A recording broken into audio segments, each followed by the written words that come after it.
போராளி மீடியா நேயர்களுக்கு வணக்கம். அரசியல் கோமாளிகள் நிகழ்ச்சியில் நம்மோடு அரசியல் விமர்சகர் திரு எடப்பாடி துரைசாமி அவர்கள் இணைந்திருக்கிறார். உங்கள் சார்பாக அவர் வரவேற்போம். வணக்கம் சார். வணக்கம், அனைவருக்கும் வணக்கம் சார். நம்ம நிறைய அரசியல் குறித்த விவாதங்கள் நம்ம நடத்திட்டு இருக்கும் போது இன்னைக்கு சமூகத்துல சில புல்லுருவிகள் சமுதாய பிரச்சனையை வேற மாதிரி திசை திருப்பி எடுத்துட்டு போறாங்க. அதுல குறிப்பா விஜய் டிவிக்கு தனி பேர் உண்டு. பொதுவாகவே விஜய் டிவி தன்னுடைய நிகழ்ச்சிகள்ல அவங்க என்ன வேலையை பண்ணுவாங்க அப்படின்றது உலகம் அறிந்த விஷயம். ஒரு பிரபல நகைச்சுவை தொடக்கூட இருக்குது, நீ என்ன வேலை பண்ற தெரியுமா அப்படின்னு ஒரு கேள்வி ஒண்ணு இருக்கும். அது மாதிரி அந்த விஜய் டிவியினுடைய நிகழ்ச்சியில் பங்கேற்பாளர்களை எப்படியாவது ஒரு ஆணையும் ஒரு பெண்ணையும் இணைத்து பேச வைப்பது, இணைத்து பேசி ஒரு சர்ச்சையை கிளறி விடுவது என்று அவர்கள் இல்ல இல்ல விஜய் டிவி கோபிநாத் இப்ப மாமா வேலை பாக்குறாரு போல் தெரியுது சார். நான் எப்படி அதை வெளிப்படையா சொல்லுவேன். அதனால வழக்கமான அவங்களுடைய நிகழ்ச்சிகள்ன்றது இப்படிதான் ஆகும்னு சொல்லிட்டு பொது வழியில பேசுறாங்க. அதுக்காக அவங்க பேசுறாங்கன்னு சொல்ல வரேன் சார். அப்படி பேசியிருந்தாங்க. இப்ப பாத்தீங்கன்னா சில நாட்களுக்கு முன்பாக ஒளிபரப்பப்பட்ட ஒரு நிகழ்ச்சியில் திரு கோபிநாத் அவர்கள் பங்கேற்பாளர்களை, அதுவும் குறிப்பான திருமணமாகாத இளம்பெண்களை பார்த்து ஒரு கேள்வி எழுப்புறாரு. ஒரு சர்ச்சைக்குரிய கேள்விதான் அது. அதை நாம கேட்க தேவையில்லை. நாம கேட்டா நாம ஏதோ அதை ரொம்ப இன்னும் கொஞ்சம் பிரபலப்படுத்துற மாதிரி இருக்கும். அவர் ஒரு சர்ச்சைக்குரிய கேள்வி கேட்கிறாரு. அது அநேகமா தமிழ்நாட்டில் உள்ள எல்லாருமே பார்த்திருப்பாங்க. அந்த கேள்விதான் இப்ப நம்முடைய விவாதமே. இவருக்கு ஏன் இந்த வேலை அப்படின்றதுதான். நீ வாங்குற 5-10 பிச்சைக்கு இந்த பந்தா தேவையா அப்படின்னு கவுண்டமணி கரகாட்டக்காரன் படத்துல சொல்ற மாதிரி அது அவர் என்ன கேட்டிருக்காருன்னா, நீங்க கிராமத்தில் இருக்கின்ற பெண்கள், படிக்கின்ற மாணவிகள் கிராமத்தை விட்டு நகரத்தை நோக்கி வரணும்னு நினைக்கிறீங்க. நீங்க யாராவது ஒரு பட்டியல் சமூகத்தை சார்ந்தவரை கல்யாணம் பண்ணிக்குவீங்களா? ரொம்ப முக்கியமான கேள்வி இது. ஏன்னா அவங்களுடைய எதிர்காலத்தை இந்த கேள்விதான் தீர்மானிக்க போகுது. நீங்க கிராமத்தை விட்டு நகரத்தை நோக்கி வருவதற்கு என்ன காரணம்? நகரத்துல பெரிய பெரிய ஐடி கம்பெனிகள் இருக்குது. அந்த ஐடி கம்பெனியை நோக்கி நிறைய சம்பாதிக்கணும்னு விரும்புறீங்களா? அல்லது நகரத்தை நோக்கி வருவதற்கு என்ன காரணம் அவங்க கிட்ட சரியான கேட்டுருக்கணும். அதை விட்டுட்டு நகரத்தை நோக்கி வரணும்னு நினைக்கிறீங்க, ஆனா ஜாதியை விட்டு வெளியே வர மாட்டீங்கன்னு நினைக்கிறீங்க. நீங்க ஜாதி விட்டு வெளியே வர மாட்டேங்கிறீங்க. பட்டியல் சமூகத்தை சார்ந்த ஒரு இளைஞரை கல்யாணம் பண்ணிக்க போறவங்க யாரு? நீங்க கைதுங்கன்னு கேட்டா ஒருத்தர் கூட கைது வைக்கல. அதுக்கு இவரு கோபிநாத் வச்ச வாதம் தான், நகரத்தை விட்டு வெளியே வரணும்னு நினைக்கிறீங்க, ஆனா ஜாதியை விட்டு வெளியே வர மாட்டேங்கிறீங்க. நான் என்ன கேக்குறேன், அப்ப முதல்ல இந்த கோபிநாத் ஜாதி விட்டு வெளியே வந்திருக்கணும். இந்த ஊருக்கெல்லாம் உபதேசம் பண்ணாதீங்க. இந்த கோபிநாத் என்ன பண்ணிருக்கணும், இந்த ஆள் இவனுடைய ஜாதியை விட்டுட்டு இவன் போய் பட்டியல் சமூகத்தை தேடி போய் அந்த பட்டியல் சமூகத்து பெண்ணை கல்யாணம் பண்ணிட்டு பேசினா நீ உத்தம, இல்லைன்னா நீ உலகமாக ஆயோக்கியன்ல. இந்த கோபிநாத்துக்கு ஒரு பொண்ணு இருக்குல்ல, நீ உன் பொண்ணை ஒரு பட்டியல் சமூகத்தை சார்ந்தவன் கல்யாணம் பண்ணி வையே. முதல்ல நீங்க அதுக்கு எடுத்துக்காட்டா வாழ்ந்து காட்டுங்க. நீங்க நடத்தி ஊருக்கு உபதேசம் பண்ணாதீங்க. அவரு அந்த சமூகமா இருந்தா அவருக்கு ரொம்ப எளிமையா போயிடும் சார். நான் அப்படிதான் இருக்கேன்னு வருவாரு. நம்ம அவரு கிடையாது. இல்ல இவருடைய தந்தை சத்தத்துக்கு அந்த ஈமக்கிரியை பத்திரிகையிலேயே அவங்க தந்தை பெயரை போட்டு பின்னால செட்டியார் தானே போட்டாரு. அவன் ஜாதி தானே போட்டீங்க. நீயே ஜாதி விட்டு வெளியே வரல, நீ என்ன அடுத்தவங்களுக்கு ஜாதி பத்தி போதிக்கிற? சார் முகமது நபி மாதிரி இருக்கணும் சார். முகமது நபி கிட்ட ஒரு அம்மா தன்னுடைய குழந்தையை கூட்டிட்டு போறாங்க. கூட்டிட்டு போய் என்னுடைய குழந்தை நிறைய இனிப்பு சாப்பிடுது, அவனுக்கு அறிவுரை சொல்லுங்க, இனிப்பு சாப்பிடக்கூடாதுன்னு அப்படின்னு சொல்றாரு. அப்படின்னு அந்த அம்மா சொல்லுது. முகமது நபி என்ன பண்ணாரு, இல்லம்மா நீ போயிட்டு அடுத்த வாரம் வா, நான் அடுத்த வாரம் அறிவுரை சொல்றேன் அப்படின்னாரு. அப்புறம் போயிட்டு அந்த அம்மா குழந்தையை கூட்டிட்டு அடுத்த வாரம் திரும்ப வருது. யார்கிட்ட? முகமது நபிகிட்ட சொல்லுது. அதுக்கு பின்னால முகமது நபி சர்க்கரை சாப்பிட்றதுனால என்னென்ன தீமைகள் வரும், ஏன் சர்க்கரை தவிர்க்கணும் அப்படிங்கிறத பத்தி எல்லாம் மிகப்பெரிய அறிவுரைய, மிகப்பெரிய லக்சரை முகமது நபி கொடுக்குறாரு அந்த குழந்தைக்கு. அதையெல்லாம் கேட்டுட்டு அந்த அம்மா திரும்ப ஒரு கேள்வி கேட்குது போது முகமது நபி கிட்ட, இல்ல ஐயா இதெல்லாம் உங்களுக்கு தெரியாமல்ல, ஏற்கனவே தெரியும். அது நான் போன வாரம் வந்தப்பவே சொல்லியிருந்தா சரியா இருந்திருக்கும்ல. அதுக்கே திரும்ப இன்னும் ஒரு வாரம் காலதாமதம் பண்ணீங்க அப்படின்னு கேட்டதுக்கு முகமது நபி சொன்ன பதில் என்னன்னா, இல்ல நீங்க குழந்தைய வந்து அறிவுரை பண்ணுங்கன்னு கூப்பிட்டு வந்தப்ப நானே சர்க்கரை நிறைய சாப்பிட்டுட்டு தான் இருந்தேன். சர்க்கரையை நிறைய சாப்பிட்டுட்டு இருக்க நான் போய் இன்னொருத்தருக்கு சர்க்கரையை சாப்பிடாதீங்கன்னு போதிக்கிறதுக்கு எனக்கு என்ன தகுதி இருக்கு அப்படின்னு கேட்டார். அதனாலதான் முகமது நபியை இன்னைக்கு இஸ்லாமியர்கள் தன்னுடைய கடவுளா ஏத்துட்டு இருக்கிறாங்க. நாம இப்ப வந்து இந்த மத பிரச்சனைக்குள்ள போகல. ஏன்னா இப்ப நீ போதிக்கன்னா அதுக்கு உனக்கு என்ன தகுதி வேணுங்கிறதான் கேள்வியே. நீ முதல்ல நடந்து காமிச்சிட்டு அப்புறம் நீ போதிச்சிருக்கணும். பெண்களுக்கு மறுக்கப்பட்ட இன்னும் எவ்வளவோ உரிமைகள் அவங்களுக்கு வராம இருக்குது. வருதா சார்? எல்லா உரிமையும் வருதா? இன்னைக்கு இந்த காதல் விவகாரத்தினால எத்தனை பெண்கள் குடும்ப நல நீதிமன்றத்துல விவாகரத்து வழக்கல் நிக்கிறாங்க. எத்தனை பெண்கள் தன்னுடைய வாழ்க்கையை பாழாக்கிட்டு அந்த பக்கம் பெற்றோர்கள் வீட்டுக்கும் போக முடியாம, கட்டிய புருஷனும் இல்லாம, புகுந்த வீடும் இல்லாம எவ்வளவு இன்னல்களை அனுபவிச்சுட்டு இருக்கிறாங்க. அதை பத்தி நீ விவாதம் பண்ணியிருந்தா பரவாயில்ல. ஒரு தாய் சொல்ற மாதிரி ஏதோ ஒரு கவிதை ஒரு பொது நிகழ்ச்சியில நம்ம இயக்குனர் கௌதமன் தான் சொல்லியிருந்தாரு. மகள் கல்யாணமாகி வேற வீட்டுக்கு போயிடுறா. அதுக்கு முன்ன வந்து கல்யாணம் வரதுக்கு முன்ன தன்னுடைய வீட்டுல அந்த மகள் இருக்கும்போது தன்னுடைய நண்பர்களை கூப்பிடும் போது எங்க வீட்டுக்கு வா அப்படின்னு வந்து தன்னுடைய தோழிகளை அந்த பெண் வந்து அழைக்கிறான். கல்யாணம் ஆகி போனதற்கு பிறகு அந்த பெண் தன்னுடைய தோழிகளை என்ன அழைக்கிறா, என்னுடைய மாமியார் வீட்டுல இருக்கேன், இப்ப ஏன் மாமியார் வீட்டுக்கு வா. அது வந்து அவங்க அம்மா வீட்டுக்கு போகும்போது அப்ப அந்த தோழிகளுக்கு என்ன சொல்றா, இப்ப வந்து என்னுடைய அம்மா வீட்டுல இருக்கிறேன், என் அம்மா வீட்டுக்கு வா, என்னுடைய அம்மா வீட்டுக்கு வான்னு சொல்லிட்டு கடைசியா அந்த தாய் சொல்றதா அந்த கவிதை முடியுதான். இப்பொழுது என் மகள் வீடு இல்லாதவளாகி விட்டாள். அம்மா வீட்டுல இருக்கும்போது தன்னுடைய வீடு, கணவன் வீட்டுக்கு போனது பாடு மாமியார் வீடு, அதுக்கு பின்னால திரும்பி வரும்போது அம்மா வீடு. அப்ப இந்த பெண் வந்து என்னுடைய மகள் இப்பொழுது வீடு இல்லாதவள் ஆகிவிட்டாள் கல்யாணத்துக்கு பின்னால. இது எவ்வளவு பெரிய சிந்தனைகளை உருவாக்கக்கூடிய இந்த பாடல். இப்படிப்பட்ட நிலைமையில வாழ்ந்துட்டு இருக்கிற பெண்கள் நாளைக்கு காதல் திருமணம் என்ற பேர்ல பெற்றோர்களை ஏத்துக்கிட்டு இவர் கோபிநாத் மாதிரி சில மொல்ல மாதிரி எல்லாம் வந்து காட்டுற வழியை நம்பி அதை பெரிய புரட்சி புடலங்கா அப்படின்ட்டு சுப வீரபாண்டியன், வீரமணி, திருமாவளவன் போன்றவங்களாம் சொல்றதை நம்பிக்கிட்டு ஒரு மொல்ல மாதிரி ஒரு முடிச்சவைக்கு பின்னால கஞ்சா குடிக்கிறவன் பின்னால சாராயம் குடிக்கிறவன் பின்னால போய் தன்னுடைய வாழ்க்கையை அந்த பெண்கள் பாழாக்கிய பிறகு குடும்ப நல நீதிமன்றத்துல போய் விவாகரத்து வாங்குறதுக்கு போய் நிக்கும் போது அந்த பெண்கள் எங்க போறதுன்னு தெரியாம நிக்கிறாங்களே, இந்த அவலத்துக்கு காரணம் என்ன? இவங்க சொல்ற இந்த புரட்சி புடலங்கா, இந்த ஜாதி விட்டுவான்னு சொல்லிட்டு இருக்கீங்களே, அதான் காரணம். நீங்க அதே மற்ற சமூகத்து ஆண்களை கொண்டு போய் உட்கார வச்சு தாழ்த்தப்பட்ட சமூகத்து பெண்களை நீங்க கல்யாணம் பண்ணிக்கலான்னு நீ கேள்வி கேட்டு பாரு.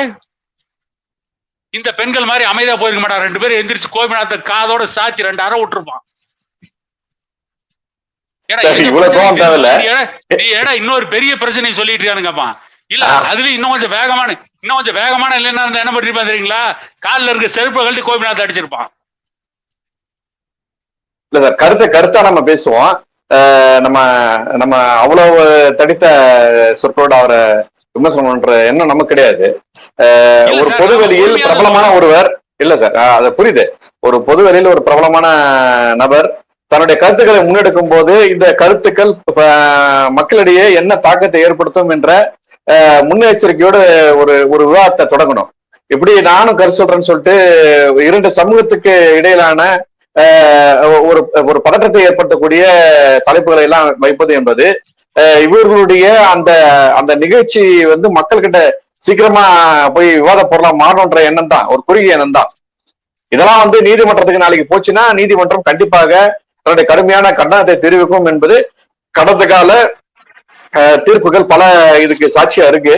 நம்ம அவங்க இப்படி இருப்பாங்கன்னு நம்ம சொல்ல விரும்பல, நீதிமன்றம் எப்படி சொல்லுன்றது நம்முடைய விவாதம் இல்ல. ஆனால் இது போன்ற விவாதங்களை ஏற்படுத்துவது என்பது இது போன்ற நிகழ்ச்சிகளை தடை செய்ய ஏன் இந்த தமிழக அரசு முன்வரல? இல்ல தமிழக அரசும் இதனுடைய கருத்துக்கு உட்பட்டு இருக்கா அப்படின்றத நம்ம பார்க்க வேண்டியிருக்குல்ல சார்? சார், தமிழக அரசு தான் வந்து கலப்பு திருமணம் செய்து கொள்வதில் ஒருவர் பட்டியல் சமூகத்தை சார்ந்தவராக இருந்தால் அவங்களுக்கு எல்லாம் நாங்க எவ்வளவு உதவி பண்றோம்னு சொல்லிட்டு தேர்தல் வாக்குறுதியை கொடுத்தாங்களே, அப்புறம் இவங்க எப்படி சார் செய்வாங்க? இந்த தமிழக அரசு எப்படி செய்யும்? நான் என்ன கேட்கிறேன், அதாவது பெண்களுக்கு ஒரு காலத்தில் மறுக்கப்பட்ட கல்வி, பெண்களுக்கு மறுக்கப்பட்ட வேலை வாய்ப்பு, இந்த ஒரு 10-20 ஆண்டு காலமா பெண்கள் ஆண்களை விட வேகமா முன்னேறிட்டு இருக்காங்க. நீங்க +2 ரிசல்ட் எடுத்துங்க, SLC ரிசல்ட் எடுத்துங்க, ஆண்களை விட பெண்கள் தான் அதிகமா இருக்காங்க. சமீபத்துல ஒரு சேலத்தில் நடந்த ஒரு கருத்தரங்கத்துல பேசின முன்னாள் IAS அதிகாரி ஜெயராமன், அவர் ஒரு புள்ளி விவரத்தை கொடுக்கிறார். IAS தேர்வுல ஆண்களை விட பெண்கள் தான் அதிகமா தேர்வு பெறுறாங்க. ஆண்களை விட பெண்கள் தான் IASல தேர்ச்சி விகிதம் அதிகமா இருக்கு. அவங்க தான் அதிகமான சதவீதம் இந்தியா முழுவதும் தேர்ச்சி பெறாங்க IAS தேர்வுல, இந்திய ஆட்சிப்பணி தேர்வுல. இந்த அளவுக்கு பெண்கள் முன்னேறிட்டு வர்றத இந்த ஆணாதிக்க சமுதாயத்தின் அடையாளமாக இருக்கின்ற கோபிநாத் போன்றவங்க எல்லாம் பெற்றோர்கள் பிள்ளைங்களை பள்ளிக்கூடத்துக்கு அனுப்பிச்சாதானே அவங்க போட்டிக்கு வருவாங்க. பெண்களை படிக்க வச்சாதானே அவங்க முன்னேறுவாங்க. திரும்பவும் பழைய ஐதரை காலத்துக்கு படிக்க வைக்காம விட்டோம்னா, இந்த மாதிரி பிரச்சனை எல்லாம் கிளப்பி போட்டோம்னா, நீங்க ஜாதி விட்டு வெளியே வா, நீங்க பட்டியல் சமூகத்தை சார்ந்தவங்க கல்யாணம் பண்ணிக்கன்னு கிளப்பினா என்ன பண்ணுவாங்க? எல்லாம் ஒரு 8வது 9வது படிக்க வச்ச உடனே அந்த பெண் வந்து பூ பெய்தியவுடன் அவங்கள பள்ளிக்கூடத்துக்கு நிறுத்திடுவாங்கல்ல. திரும்ப பெண்களை அடிமையா வச்சிருக்கலாம்ல. இது ஆணாதிக்க சமுதாயத்தின் வெளிப்பாடு தானே. இது ஜாதி ஒழிப்பு கிடையாது. இது ஆணாதிக்க தத்துவத்தை வேறு வகையில் நிலைநாட்டுறது. பெண்களை மீண்டும் ஒரு போக பொருளாக மக்கள் மத்தியிலே சித்தரிக்கின்ற ஒரு வேலையை தான் இந்த கோபிநாத் போன்ற அடி முட்டாள்கள் கடைந்தெடுத்து அயோக்கியர்கள் செஞ்சிட்டு இருக்காங்க. பெண்கள் படிக்க வரத தடுத்து நிறுத்தணும். பெண்கள் படிக்க சார், இந்த மாதிரியான ஒரு பிரச்சனைகள் வரும்போதெல்லாம் கொண்டு போனுங்கிறதா இவங்களுடைய எண்ணம். இல்ல, இந்த மாதிரியான ஒரு சர்ச்சையான கருத்துக்கள் வரும்போதெல்லாம் உடனே களத்துல இறங்கி போராடி தன்னுடைய எதிர்ப்பு தெரிவிக்கக்கூடிய மாதர் சங்கங்கள் இன்னைக்கு எங்க இருக்காங்கன்னே தெரியலையே சார். அதை பத்தி உங்களுடைய பார்வை என்ன சார்? ஏன்னா ஒரே ஒரு பாட்டு எழுதிட்டாரு அந்த நடிகர் தீராஜனுடைய மகன். அதுக்காக அவங்க வீட்டு வாசல்ல போய் ஆர்ப்பாட்டம் பண்ணி போராட்டம் பண்ணி அவங்க அம்மா அழுது புலம்பி அவரு பொது வெளியில மன்னிப்பு கேட்டு அந்த பாட்டை நாங்க திரும்ப வாங்கிக்கிறோம்லாம் சொல்லி இப்படிலாம் ஒரு பெரிய பிரச்சனையை கிளப்பி விட்ட இந்த மாதர் சங்கங்கள், முக்கியமான இந்திய மாதர் சங்கம், மார்க்சிய அமைப்புடைய அகில இந்திய மாதர் சங்கம், எவ்வளவு மாதர் சங்கம்லாம் இருந்தாங்களே சார், அவங்களாம் இப்போ தமிழ்நாட்டுல இதெல்லாம் பார்த்துட்டு இருக்காங்களா? இல்ல தமிழ்நாட்டுல இல்லாம ஏதாவது இந்த வெயில் காலத்துல வெக்கேஷன் அந்த மாதிரி ஏதாவது போயிடுறாங்களா? ஏன் அவங்க கிட்ட இருந்து எந்த ஒரு எதிர்ப்பும் இல்ல சார்? அதான் ஒருவேளை அவங்க ஏத்துக்கிறாங்களா அந்த கருத்தை? இல்ல, அதாவது அவங்க கூட்டணி கட்சி ஆட்சியில இருந்தா அவங்க சண்டை போட மாட்டாங்க. அவங்க கூட்டணி கட்சி ஆட்சியிலாம் சண்டை போடுவாங்க. அதான் அவங்களுடைய சித்தாந்தமே. இப்ப அவங்களுக்கு என்ன சார் சித்தாந்தம் இருக்கு? எந்த சித்தாந்தமும் கிடையாது. மாதர் சங்கம் இருக்கு இல்லையா, அதனுடைய அகில இந்திய தலைவரா பிருந்தா காரட் இருந்தாங்க. இப்ப யார் இருக்கான்னு நமக்கு தெரியல. அன்னைக்கு வந்து பாபா ராம்தேவுக்கு எதிராக போராடினாங்க. இன்னைக்கு அவங்க எங்க இருக்காங்க? என்ன பண்ணிட்டு இருக்காங்க? பெண்களுக்கு எதிராக எவ்வளவு பாலியல் வன்கொடுமைகள் இருக்கு. கஞ்சா குடிச்சிட்டு பெண்களை வீட்டுக்குள்ள அடைச்சு வச்சுட்டு ஒரு குரூப் வயலன்ஸ்ல ஈடுபடுது. அது கூட்டு பாலியல் பலாத்காரம். எதுல கூட்டு வச்சான் பாருங்க. முதல்ல தொழில் தொடங்குறதுக்கு கூட்டு வச்சாங்க, கொள்ளையடிக்கிறதுக்கு கூட்டு வச்சாங்க, இப்ப பாலியல் பலாத்காரத்துக்கு கூட்டு வச்சாங்க. கூட்டு பாலியல் பலாத்காரம் நடக்குது. இதுக்கு அடிப்படை காரணமா இருக்கிற கஞ்சா, சாராயம் மற்றும் பல்வேறு போதைப் பொருட்கள் இந்தியாவுக்குள்ள தமிழ்நாட்டுக்குள்ள நடமாடுது. அதுக்காக போராட இந்த மாதர் சங்கங்கள்லாம் யாரும் வரல. மாதர் சங்கங்கள்லாம் மீளா உறக்கத்துல இருக்கான்னு நினைக்கிறேன். சார், முன்னாள் அமைச்சர் திரு பொன்முடி அவர்கள், அவர் வந்து ஒரு தனி நபர் அறை, தனி கூட்டம், அது ஒரு அரங்க கூட்டம், அது பொதுவெளியில கூட பேசல, ஒரு அரங்க கூட்டத்துல அப்படி பேசிட்டாரு அப்படின்னு சொல்லிட்டு திராவிட முன்னேற்ற கழகத்தினுடைய மகளிர் சங்கத்தினுடைய முக்கிய தலைவர், திமுகவுடைய முக்கிய நிர்வாகி கனிமொழி அவர்கள் ட்விட்டர் போட்டு அன்னைக்கு அவ்வளவு ஒரு பெரிய பிரச்சனை ஆகினாங்க அமைச்சருடைய பேச்சு. அதுக்கு சற்றும் குறைவில்லாத பேச்சு தான் இது. கிட்டத்தட்ட ஒரு ஜாதிய வன்கொடுமையான விவாதம் தான் அதுவும் கூட. இவர் யாரு போய் அந்த சமூகத்தை சார்ந்தவங்களை கட்டிக்கிறான்னு கேட்கறதுக்கு இவர் என்ன இருக்கு? இல்ல அந்த சமூகம் என்ன குறைஞ்சு போச்சு என்ற பட்சத்துல இது இப்ப திமுக எந்த எதிர்ப்புமே வரலையே சார்? இல்ல, அதாவது சார் திமுக தான் சார் அது வேலையே பண்ணுது. வட தமிழ்நாட்டுல ஒரு ஜாதி கலவரத்தை உருவாக்குனது திட்டமிட்டு ஊடகங்கள் இந்த வேலையை பண்றது காரணமே திமுகவுக்கு ஆதரவா இருக்கிறதுனாலதான். இந்த விவாதம் இன்னைக்கு தேவையா? இப்ப +2 ரிசல்ட் வரப்போகுது. ஆமா. எஸ்எஸ்எல்சி ரிசல்ட் வரப்போகுது. இப்போ உட்கார வச்சு நீங்க என்ன கல்வியை தேர்ந்தெடுக்க போறீங்க, நீங்க எந்த கல்லூரிக்கு போவீங்க, நீங்க என்ன படிப்பீங்க, உங்களுக்கு எதிர்கால திட்டம் என்ன, அது சம்பந்தம் உங்களுக்கு என்ன புரிதல் இருக்கு, நீ விவாதம் நடத்துறீங்கன்னா நீ பெண்களை முன்னேற்றத்திற்காகவும் இந்த சமூக முன்னேற்றத்துக்காக நீ விவாதம் பண்ணுவ. +2 ரிசல்ட் வர நேரத்துக்கு நீ கூட்டு உட்கார வச்சுக்கிட்டு நீ பட்டியல் சமூகத்தை சார்ந்த பையனை கல்யாணம் பண்ணிக்குவியா? நான் கேட்கிறேன் இந்த கோபிநாத்துக்கு, டே சொந்த சமூகத்தை சார்ந்த பையனே ஒழுக்கமெல்லாம் பொண்ணு கொடுக்க மாட்டான் இவனும். அதே பட்டியல் சமூகத்தை சார்ந்த ஒரு பெண்ணையே பட்டியல் சமூகத்தை சார்ந்த ஆணுக்கு அவன் குடிகாரன், கூத்தியா வைக்கிறவன், கஞ்சா குடிக்கிறவன் இருந்தா பொண்ணை கொடுப்பானா? கொடுக்க மாட்டான்ல சார். எந்த பெத்தாப்பனும் கொடுக்க மாட்டான். சமூகத்திலே கொடுக்க மாட்டான். நீ என்ன பட்டியல் சமூகத்துல கல்யாணம் பண்ணிக்கிறான்னு கேட்டா என்ன அர்த்தம்? இது என்ன வேலை இது? அதே பெருந்துறையில ஒரு நிகழ்ச்சியில, ஒரு கும்மி நிகழ்ச்சியில வேளாள கவுண்டர் சமுதாயத்து பெண்கள் மட்டுமே கலந்துகிட்ட அந்த கும்மி நிகழ்ச்சியில அந்த நிகழ்ச்சியை நடத்தின கொங்கு நாடு முன்னேற்ற கழகத்தை சார்ந்த பாலுங்கிற ஒரு மாநில பொறுப்பாளர் அவர் நாங்கள் திருமணம் செய்வோம் கவுண்டர் பையனை திருமணம் செய்வோம் அப்படின்னு ஒரு வாக்குறுதி வாங்கிட்டாராம். அந்த ஜாதிய ஒடுக்குமுறைன்னு பேசினான் வன்னி அரசு. ஜாதிய ஒடுக்குமுறை, அது ஜாதி வெறியை தூண்டுறான்னு பேசினான். அப்ப இந்த கோபிநாத் பேசுனது என்ன வெறி சார்? இத்தனைக்கும் அந்த சமூகத்தினுடைய பெண்களை தான் சார் கேட்கிறாரு அவரு, வேற யாரும் கூட கேட்கல அவரு. இன்னைக்கு நீ எல்லா சமூகத்து பெண்களையும் கூட்டு உட்கார வச்சுக்கிட்டு நீ இப்படி ஒரு விவாதத்தை பண்ணுவோன்னு தெரிஞ்சா அந்த பெண்களை முதல்ல அவங்க பெற்றோர்கள் அந்த விவாதத்துக்கு அனுப்பியிருக்க மாட்டாங்க. அனுப்பிச்சிருப்பாங்களா? என்ன பொய்ய சொல்லி கூட்டு வந்தான்னு தெரியல. அந்த சமூகத்து பெண்களுக்கு அந்த சமூகத்து பையனை கல்யாணம் பண்ணிக்கன்னு சொல்லிட்டு அந்த ஒரு வாக்குறுதி வாங்கினதே மிகப்பெரிய ஜாதிய ஒடுக்குமுறை, ஜாதி அடக்குமுறைன்னு பேசினாங்க. இன்னைக்கு மற்ற சமூகத்து பெண்கள்லாம் கொண்டு உட்கார வச்சுட்டு நீங்க ஏன் பட்டியல் சமூகத்து பையனை கல்யாணம் பண்ணிக்க மாட்டீங்கன்னு கேட்டா இவர் என்ன கல்யாண புரோக்கர் வேலை பாக்குறாரா? இல்ல இவர் அடுத்து இந்த விஜய் டிவி விட்டு வெளியே போய் இப்பதான் இந்த பிரியங்காவையும் மாக்காப்பாவையும் அனுப்பிச்சிட்டாங்கன்றாங்களே, கல்யாணத்துக்கு பின்னால பிரியங்கா விஜய் டிவில அனுப்பிச்சிட்டாங்கன்றாங்களே, அதுக்கு மேல ஒருவேளை விஜய் டிவில கோபிநாத் வெளியே அனுப்பிச்சா இவர் போய் மாமா வேலை பாக்குறதுக்கு போய் ட்ரைனிங் எடுக்கிறாரா?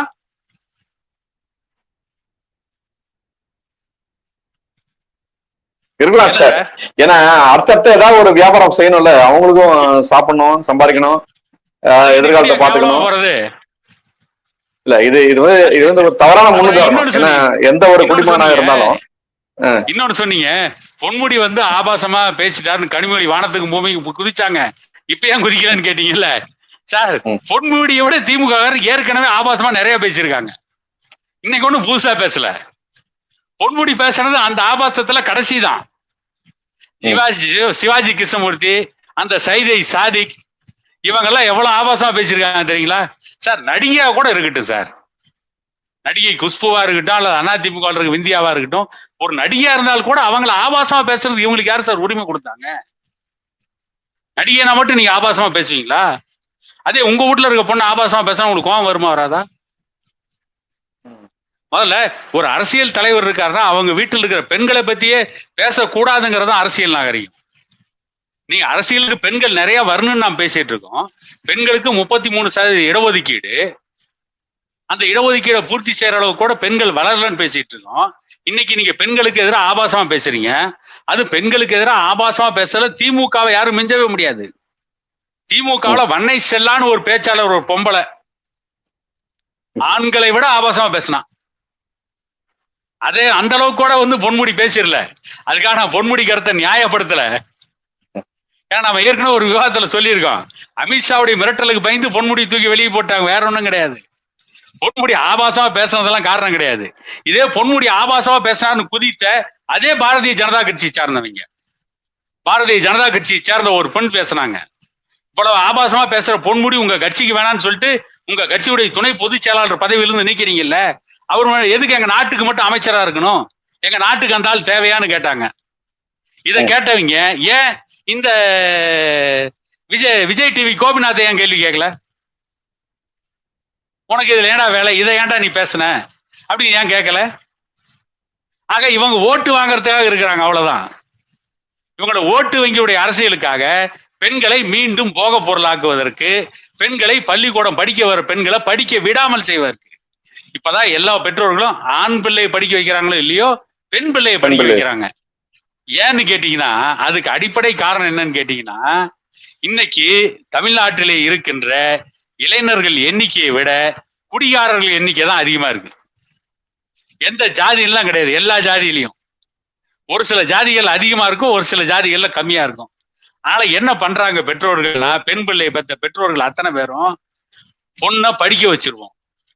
நாளைக்கு அவளுக்கு வரப்போற துணை ஒருவேளை ஒரு பெரும் குடியாரனா மொடா குடியாரனா இருந்துட்டா நம்முடைய பெண்ணை அவள் படிக்கின்ற கல்வி காப்பாத்தும் அப்படிங்கிறதுனால படிக்க வைக்கிறாங்க.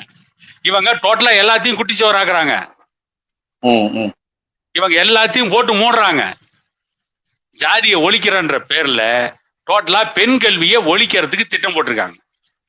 கர்நாடகாவில் குறிப்பா முஸ்லிம் குறிப்பா முஸ்லீம் இல்ல நான் சொல்லிடுறேன். கர்நாடகாவில் முஸ்லீம் பெண்கள் பர்தா போட்டு கல்லூரிக்கு வரக்கூடாது போராட்டம் பண்ணாங்கல்ல, அதுக்கு என்ன காரணம்? அவங்க பர்தா போட்டு வந்தாங்கன்னா பர்தா மூடாம வந்தா உங்களுக்கு என்ன அது சங்கடம்? அதை பத்தி அவங்கள கவலைப்படணும். ஏன்னா அந்த பெண்கள் கல்லூரிக்கு வரக்கூடாதுன்றதான் நோக்கம், அந்த பெண்கள் படிக்க கூடாதுன்றதான் அவங்க நோக்கம். சரி, அவன் வீட்டுக்குள்ள பர்தா போட்டுருந்தா நீ என்ன பண்ணுவ? இல்ல சார், அந்த பிரச்சனையை இப்ப இதோட முடிச்சு போடுறது சரியான விவாதமா இருக்காது. ஏன்னா அதுக்கு அவங்க சொல்லப்படக்கூடிய காரணங்கள் வேறு வேறு.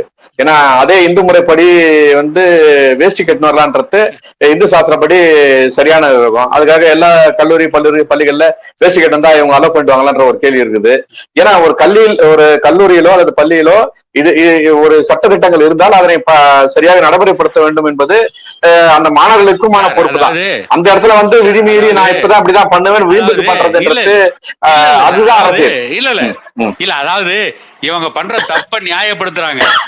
வேட்டி கட்டிட்டு போக கூடாதுன்னு எந்த காலேஜ் சொல்லியே, அன்றாயிரோட தான் வரக்கூடாதுன்னு சொல்லியிருக்காங்க. வேட்டி கட்டிட்டு போக கூடாது எந்த காலேஜ் சொல்ல. வேட்டி கட்டி போனா எந்த காலேஜ் தடுக்கிறாங்களே இல்லையே. இன்னும் சொல்ல போனா தமிழ்நாட்டுல தமிழே பேசக்கூடாதுன்னு சொல்ற காலேஜ் எல்லாம் இருக்கு, அதுக்கு ஃபைன் போடுற காலேஜ் எல்லாம் இருக்கு. இது ஒரு பெரிய விவாதம். இதை நாம தனியா எடுத்துக்கோம். ஏன்னா பெண் கல்வியை எப்படி தடுக்கிறாங்கிறதுக்காக நான் சொன்னேன், வேற ஒண்ணும் இல்ல. இல்ல அது அந்த கருத்துல நான் விட மாட்டேன். பெண் கல்வி மட்டும் இல்ல, பெண் சுதந்திரத்தையும் அதுல பாதிக்குது. இன்னைக்கு வளர்ந்து வரக்கூடிய காலகட்டத்துல ஜாதிய வன்கொடுமைன்றது ரொம்ப குறைஞ்சி மக்கள் மாற்றத்தை எதிர்நோக்கி வரக்கூடிய இந்த சூழ்நிலை திரும்ப இவங்க ஜாதியத்துக்கான ஒரு தொடக்கத்தை இவங்க ஏற்படுத்துறாங்க. அது அதனால்தான் நமக்கான அந்த ஒரு சமூக கேள்வியோட இதை எடுத்துன்னு வரும். இது பொது வலிமையான ஊடகத்துல இருந்துன்னு இந்த மாதிரி ஒரு தனிநபர் ஒரு சர்ச்சையை ஏற்படுத்துது எந்த வகையில நியாயம்ன்றதுதான் நம்முடைய கேள்வி. பாரதி சொன்ன மாதிரி மாத தமிழ் இழிவு செய்யும் மடமையை கொளுத்துவோம் சொல்லிட்டு எவ்வளவு பெரிய வரிகளை நம்ம கொடுத்துட்டு போயிருக்காரு. அதுக்கான போராட்டத்துல பல்வேறு சமூக தலைவர்கள் பாடி வராங்க. குறிப்பா டாக்டர் ஐயெல்லாம் பெண்களை எவ்வளவு மதிக்கிறாருன்றது ஏற்கனவே அவர் சொல்லியிருக்காரு. பெண் பிள்ளைகளை என்ன சொல்லியிருக்காரு? பெண் பிள்ளைகளை பெண் தேவதைகள். இவங்கள சின்ன குழந்தைகளை சிறார்களுக்கும் அவர் ஒண்ணு சொல்றாரு. சிறார்களுக்கும் பெண் தெய்வங்கள் சொல்றாரு நினைக்கிறேன். பெண் தெய்வங்கள்ன்றாரு. ஒரு பெரிய சமூகத்துல இருந்து அவரு வெறும் அரசியல் மட்டும் தான் அவருடைய நோக்கமா இருந்தா அரசியல் பேசிருக்கலாம். ஆனா இந்த பெண்களுக்கான முக்கியத்துவத்தை அது எவ்வளவு தூரம் அவர் எடுத்துன்னு வர்றாரு. சார், இன்னொரு செய்தி உங்களுக்கு சொல்றேன். அதாவது சென்னையில டாக்டர் ஐயா இருக்காரு, அப்போ ஒரு நிகழ்ச்சியில் இருக்காரு. திண்டிவனத்துல ஒரு பெண் படிக்கணும்னு சொல்லுது. +2 படிச்சுட்டு இருக்க பெண்ணை வலுக்கட்டாயமா அந்த பெண்ணுடைய தாய் மாமன் பெரிய குடியாரன் அவனுக்கு கல்யாணம் பண்ணி வைக்கிறாங்க. கல்யாணம் ஏற்பாடு பண்ணிட்டாங்க. விடிஞ்சா கல்யாணம். கல்யாண மண்டபத்துல இருந்து அந்த பொண்ணு தப்பிச்சு வீட்டுக்கு ஓடி போச்சு. கல்யாணத்தை காலையில கல்யாணம் நின்று போச்சு. இந்த செய்தி டாக்டர் ஐயா கேள்விப்படுறாரு. அந்த பெண்ணை வீட்டுல போய் எல்லாம் நின்று ரவுண்ட் கட்டி திட்டுறாங்க. குடும்ப மானத்தை கப்பல் ஏத்திட்ட, அவன் குடிச்சிட்டு ரோட்ல விழுந்தப்போ குடும்பமான கப்பல் ஏறல. இந்த பெண்ணுடைய நோக்கம் என்னன்னா, நான் படிக்கணும், இப்ப கல்யாணம் பண்ணிக்க மாட்டேன். அந்த பெண்ணுடைய சித்தாந்தம் தான், வேற எந்த காரணமும் கிடையாது. அந்த பெண்ணுடைய எண்ணம். அதுவும் இல்லாம பெருங்குடியாரனா இருக்கான் மாமா, அவனை நான் கல்யாணம் பண்ணிக்க மாட்டேன். அது சரிதானே, அது நியாயம் தானே. அந்த பொண்ணு கல்யாணம் பண்ணிக்க மாட்டேன், இரவு இடவை தப்பிச்சு அவங்க வீட்டுக்காக தான் போயிருக்கு, வேற எங்கேயும் போகல. காலையில போய் எல்லாம் கல்யாணத்தை நிறுத்திட்ட, குடும்ப மானத்தை கப்பல் ஏத்திட்ட அப்படின்லாம் இது பண்ணப்ப ஐயா திண்டிவனம் வந்த உடனே நேரா ஆரம்பிச்சு அந்த பெண்ணையும் அந்த பெற்றோர்களையும் கூட்டுற சொல்லிட்டாரு. கூட்டு வந்து அந்த பெண்ணை பாராட்டுறாரு. ம். நீ எடுத்த முடிவு சரி, குடியாரனை கல்யாணம் பண்ணிக்க மாட்டேன் நீ முடிவு எடுத்த இல்லையா, தாய் மாமனா இருந்தாலும் கல்யாணம் பண்ணிக்க மாட்டேன், நீ எடுத்த முடிவு 100க்கு 100 சரி, உன்னை நான் ஆதரிக்கிறேன், நீ படி, வாழ்க்கையில முன்னேறு, உனக்கு எல்லா உதவியும் செய்யறேன் அப்படின்னு சொல்லிட்டு அவங்க பெற்றோர்களுக்கு அறிவுரை கொடுத்து அந்த பெண்ணை அவங்க கூட அனுப்பிச்சு அந்த பெண் படிச்சு ஒரு உயர் பதவிக்கு போய் இப்ப ரிட்டையர் ஆயிருக்காங்க. இதுதான் ஒரு தலைவனுக்கு அடையாளம். சார் ரிட்டையர்ட் ஆகல, இப்ப வந்து பொறுப்புல இருக்காங்க, அரசு துறை சார்ந்த ஏதோ ஒரு பொறுப்புல இருக்காங்க. ரிட்டையர் ஆயிட்டாங்கன்ற மாதிரி கேள்விப்பட்டேன். ஆமா, இந்த செய்தி நானும் கேள்விப்பட்டிருந்தேன். ஆனா அது அரசு துறை ஊழியர் இருக்காங்கன்னு சொல்லிட்டு கேள்விப்பட்டிருந்தோம். இப்படி ஒரு பெண் மகளுக்காக, ஆமா, ஒரு பெண் மகளுக்காக தொடர்ந்து இந்த சமுதாய தலைவர்கள் எல்லாம் குரல் கொடுத்து ஒரு சமநிலையை ஏற்படுத்தணும்னு அவங்க முயற்சி பண்ணும் போது இது போன்ற ஊடகத்தினுடைய வெளிச்சத்துல சில புள்ளிகள் இது போன்ற செயல்கள் செய்வது என்பது தமிழக அரசுக்கு இல்ல சார் இந்த சம்பவத்தை ஏன் இப்ப சொன்னேன்னு கேட்டீங்கன்னா, இதே வந்து டாக்டர் ஐயா ஒரு ஜாதி வெறியர்னு மத்தவங்க எல்லாம் சொல்றாங்க இல்லையா, அந்த மாதிரி இருந்தா என்ன பண்ணிருப்பார்? நீ ஜாதிக்காரன் கல்யாணம் பண்ண போன தப்புன்னு தான் பேசியிருப்பாரு. ஆனா தன்னுடைய ஜாதியை சார்ந்த பெண், தன்னுடைய ஜாதிக்காரன் குடியாரங்கிறதுனால அவனை வேண்டான்னு சொன்னதை பாராட்டுறாருன்னா இவர் உண்மையிலேயே ஒரு ஜாதி வெறி பிடித்த தலைவரா? யோசனை பண்ணி பாருங்க. தன்னுடைய ஜாதிக்காரன் தப்பு பண்ணாலும் அவனையும் அந்த கல்யாணம் பண்ணிக்காதன்னு போதிக்கிறார் ஐயா. இதே கோபிநாத் போய் குடிகாரனும் கல்யாணம் பண்ணிக்க மாட்டேன்னு எத்தனை பேர் சத்தியம் பண்ணுன்னு கேட்டிருந்தீங்கன்னா நீ யோக்கியவா, நீ நல்ல மனுஷன். இல்ல சார், அவர் அந்த டிவிக்காவுடைய பெருமையை அவர் காப்பாத்திருக்காருன்னு நினைக்கிறேன். ஏன்னா அந்த டிவிக்குன்னே ஒரு தனி பெயர் உண்டு. அந்த பெருமையை அவர் இவரும் சேர்ந்து காப்பாத்திருக்காருன்னு தெரியல. எது இருந்தாலும் தமிழக அரசு பொதுவா வந்து இன்றைக்கு இருக்கக்கூடிய முதல்வர் இது போன்ற நிகழ்வுகள்ல சமரசம் செய்யாம நடவடிக்கை எடுத்துட்டு வர்றாருன்றது நாம பாக்குற விஷயம்தான். இந்த செய்தியிலையும் அவர் தன்னுடைய தலையீட்டை உட்படுத்தி இந்த நிகழ்ச்சிகளை தடை செய்வது என்பது தமிழக அரசுக்கு மேலும் பெருமை சேர்க்கும் என்ற உங்களுடைய நல்ல எண்ணத்தையும் பாராட்டி உங்களுடைய அரிய நேரத்தை ஒதுக்க மிக்க நன்றி. அது மட்டும் இல்ல, இனிமே இந்த மாதிரி சமூக சீர்கேடுகளை உருவாக்குற யார் எந்த பக்கம் இருந்து வந்தாலும் அவர்களுக்கு எதிராக நாம தொடர்ந்து பேசுவோம். வந்து ஒரு நல்ல எண்ணத்தை நோக்கி போயிட்டு இருக்கிறோம். இதுவரை நமக்கு ஒத்துழைப்பு கொடுத்திருக்கின்ற அனைவரும் தொடர்ந்து ஒத்துழைப்பு கொடுங்கள் என கேட்டுக்கொண்டு அனைவருக்கும் நன்றி கூறி விடைபெறுகிறேன். அனைவருக்கும் வணக்கம்.